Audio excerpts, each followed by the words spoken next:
What, you're going back home to give birth? I asked incredulously. My mother-in-law shot me a snide grin and remarked, "Why don't you just stay there forever? I don't want to see your freeloading face." Her words stung, but I managed a composed reply. "Sure, take care then. My name is Flo, a 34-year-old professional. I've been dating Barry for 2 years now. We first met at a party where our shared taste in music sparked an instant connection. After exchanging numbers, we started spending our evenings together, discussing everything from favorite tunes to work challenges over drinks at our local bar. Being with Barry was always a joy, and time with him flew by. Eventually, we became a couple, and life has never felt more fulfilling. Despite our busy work schedules, we cherish our weekends together. The anticipation of seeing Barry motivates me to work harder and be more productive during the week. Our relationship had been a cornerstone of my career success. After a year of dating, we decided to take the next step and moved in together. Both of us were serious about our future and the prospect of marriage. Being with him brought a sense of calm and joy, solidifying our mutual desire to marry.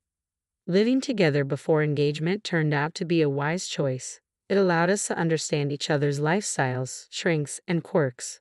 A year later, my eagerness to marry him remained steadfast, and I eagerly awaited his proposal.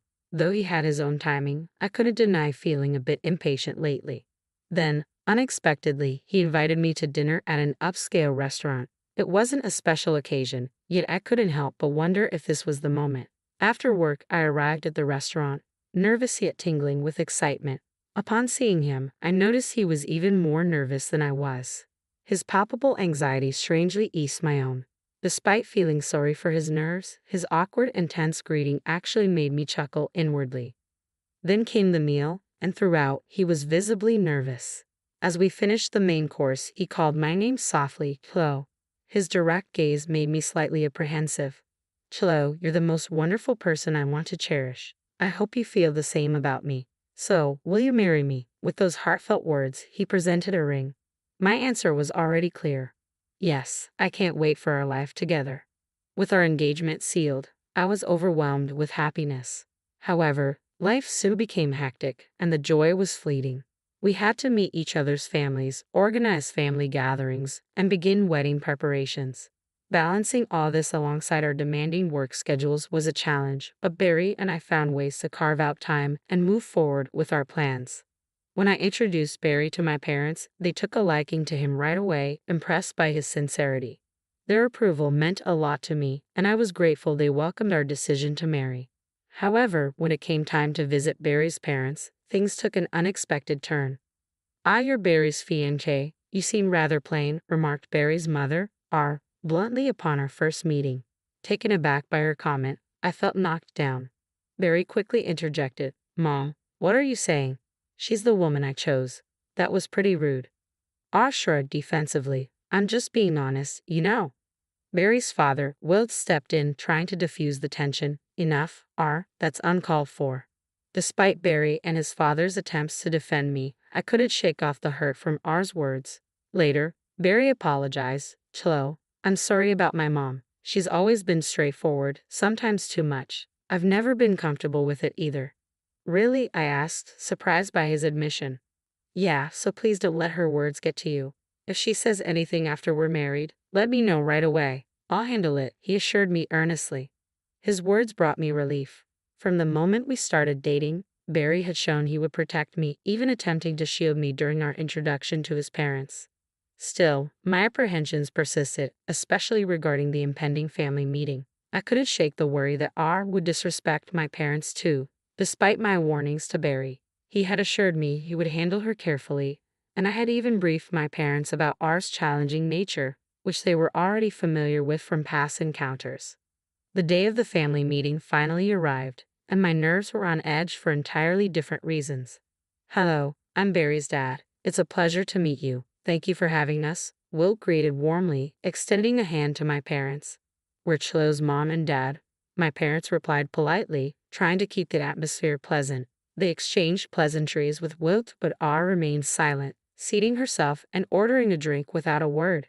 "I'll take a red wine. Looks like we'll need a bit of a drink to make this interesting," she commented casually, her words casting an uncomfortable shadow over the room. My parents were left speechless by R's behavior. Visibly taken aback, both Wilt and Barry, clearly annoyed, swiftly apologized to us for our conduct. And so, the family meeting commenced. My parents and Wilt hit it off right away, engaging in friendly conversation. Throughout the meal, R remained largely focused on her food, but as she became increasingly intoxicated, she started to interject into the conversation. A government job, it may be stable, but the pay isn't anything to brag about. Barry's marrying into such boring people. If they have kids, they'll probably be just as dull, R remarked, crossing a line with her words. That's enough, Wilt intervened, his voice filled with anger. You need to leave now. R appeared defiant, muttering, What's the big deal? I'm just being honest. Wilt escorted R outside and arranged for her to take a cab home. Returning to the restaurant, he and Barry apologized once more for R's behavior. I was relieved that we had reserved a private room. R had proven to be more of a challenge than expected at the wedding. She seemed subdued, likely because Wilt had warned her to behave impeccably or face consequences. Apparently, he had even threatened divorce if she caused any embarrassment, so she kept her comments to herself.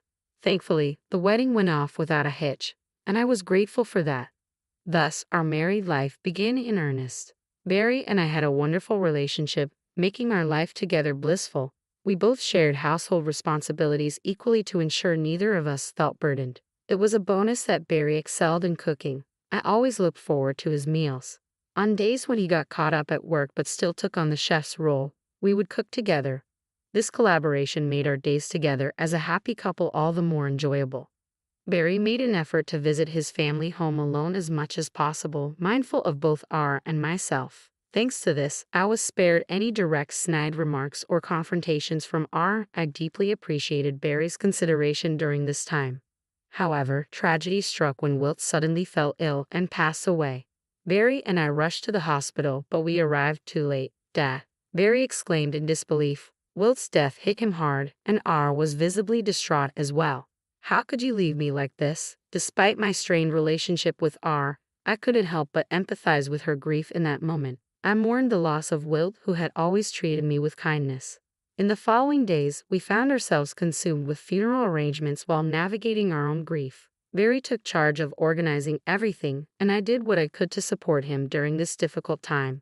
The funeral proceeded smoothly, and we felt we had given Wilt a fitting farewell. Life eventually settled back to its routine for Barry and me.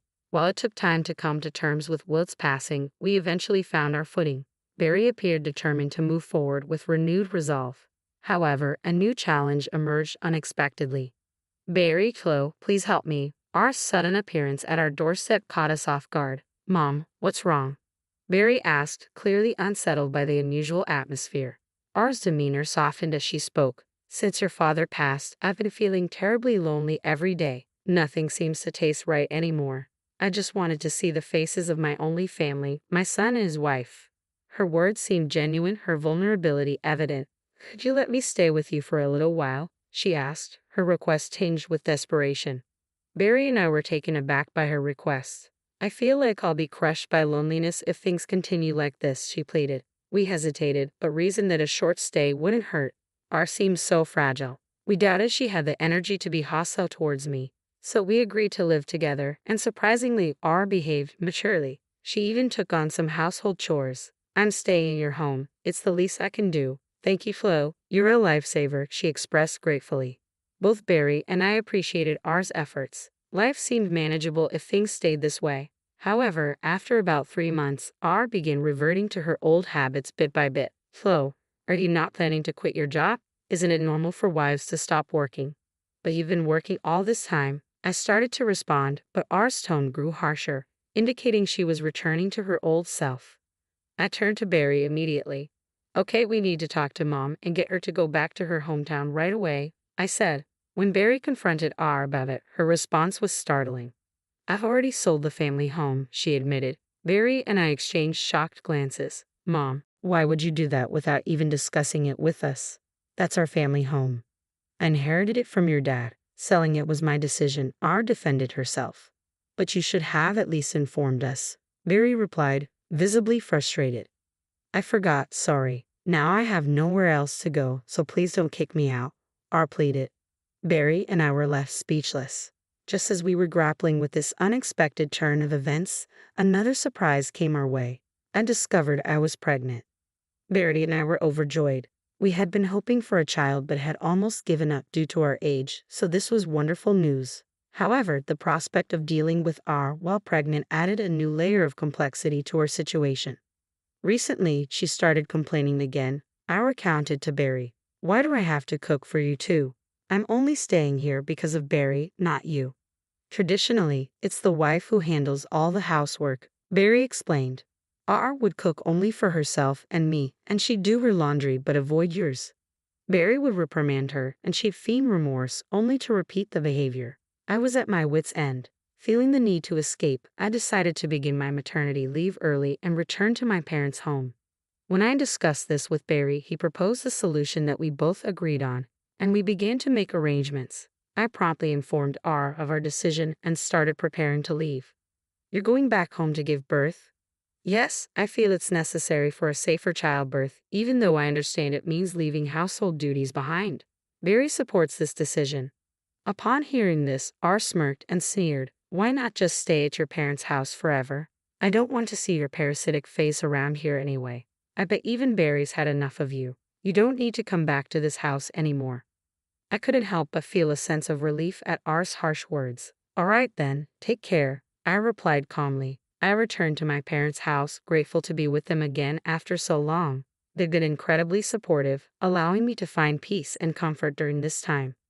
A month later, Barry arrived at my parents' house with news. I finally got the green light from work. I found us a new place. That's fantastic. Barry's plan was for us to transition to remote work, which his company had approved. Thoughtfully, he rented an apartment near my parents' home, and we decided to move there. Barry then terminated the lease on the room R had been staying in and finalized our move to the new apartment. Apparently, R was quite unsettled by this, and she called me. Hey Chloe, where are you? I'm at our new place with Barry. New place? Where? R's voice sounded urgent and somewhat panicked. I'll let you know, but I have to be honest. The lease here is being canceled and everything's being moved out. I can't stay here anymore, I explained calmly. Barry and I are starting fresh somewhere else. But Barry said he's cutting ties with me. He doesn't want to talk to you anymore, I added, trying to make her understand. So, you were just pretending to be nice to stay here, huh? This was your plan because you couldn't make any money from selling the house you got from Wilt, right? R accused sharply. How did you find out? You were telling the neighbors how frustrated you were that the house your husband left had no value. Then suddenly, it became a lot for sale. People just can't keep quiet about things like that. Give me Barry back. I'm that kid's parent, so I have the right to live with him. As I've said before, he doesn't want to see you, and I won't pressure him into something he's uncomfortable with. Upon hearing this, R exploded with irrational anger. Who do you think you are? Acting all high and mighty when you're just a broke, freeloading plain wife? That's not a nice thing to say, but it's true. Well, I don't think our paths will cross much in the future, so it doesn't really concern me, I replied calmly. But let me clarify something. Alongside my full-time job, I also have a side gig, and I actually earn more than Barry, I continued. Oh, really? What's this side gig? R asked skeptically. I initially studied web design, so I've been taking on projects in that field. With both my full-time salary and freelance work, I'm bringing in about $7,000 a month, I explained. What? That much? That's more than Wilt used to make. I was left speechless upon learning about my true financial situation. Clearly, she hadn't expected that her underestimated wife was earning that much. But none of this concerns you. R. Barry has cut ties with you, and I'll be distancing myself even further, I asserted firmly. Wait a minute, if you're making that kind of money, maybe you could lend me a hand, R suggested. I didn't hesitate. I ended the call and blocked her number. It was a relief to expose R's true intentions and leave her feeling regretful. Knowing I wouldn't have to deal with her again brought me a sense of peace. She had no knowledge of where my parents lived or where I worked. With Barry working remotely and our new address undisclosed to her, the likelihood of R tracking us down was minimal. I've heard that R has always struggled with overspending, and whatever inheritance Wilt left behind has dwindled to almost nothing. She attempted to sell the house but received a low offer, leaving her in financial trouble. However, old habits die hard. A neighbor from our former neighborhood reached out to Barry and informed us that our spending habits and reliance on payday loans have plunged her into debt. She's been asking neighbors for loans without success, leading to a challenging financial situation. It seems like karma has caught up with her. Meanwhile, Barry and I no longer have to worry about R intruding into our lives. We're enjoying a peaceful existence, splitting our time between our own home and my parents' place as I prepare for the birth of our child. Once the baby arrives, Barry and I are looking forward to nurturing our family and